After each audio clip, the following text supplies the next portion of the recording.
The agenda of Paul.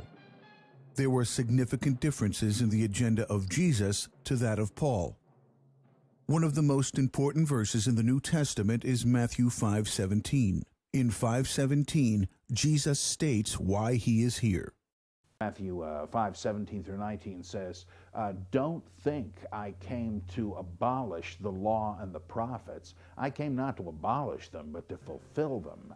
It would be easier for heaven and earth to pass away than for a jot or tittle to pass away from the law." The law that he is referring to is the Torah, which is the first 5 books of the Hebrew Bible and what Christians called the Old Testament.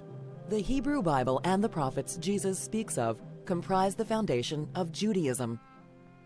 Jesus is saying, "Think not that I have come to challenge Judaism, but to fulfill it." Jesus was a reformer. His mission was to bring the Jews back to the old ways of theology. He goes on to say, "You change not a jot or a tittle in Scripture."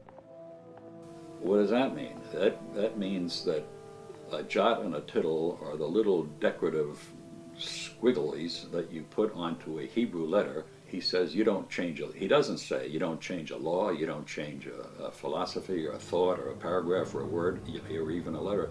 You don't change the tiniest little part of the law or the prophets. You change nothing.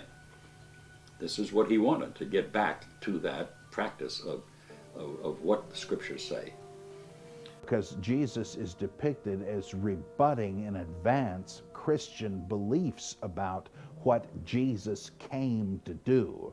Paul says the exact opposite of Jesus. Paul could not convince Jews that Jesus was divine, so he went outside of Israel to the Gentiles.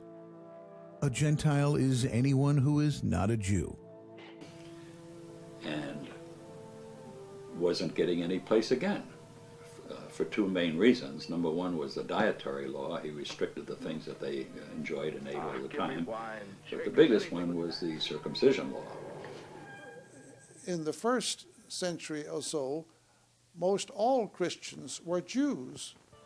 But Paul said you don't have to keep the Jewish law. That's a legalism, and you're saved by the blood of Christ, not by keeping the Jewish law. So that he admitted Gentiles without circumcising them, without requiring them to observe Jewish dietary policies or going to the synagogue on Saturday. As a result, there developed what we call today 2 confessions or 2 denominations, Jewish Christians and Gentile Christians. But it took a long time for that bifurcation to take place. A lot of the so-called Gentile Christian church were Jews, but they didn't continue observing Jewish practices, thanks to Paul. But the point that I'm making is that Jesus says, I'm here for this, and Paul says, I'm here for that. Jesus says you change absolutely nothing, and he brings it to an extreme degree. And Paul says, we don't have to obey those cursed laws. Jesus has freed us from them. Of course, that's not what Jesus said.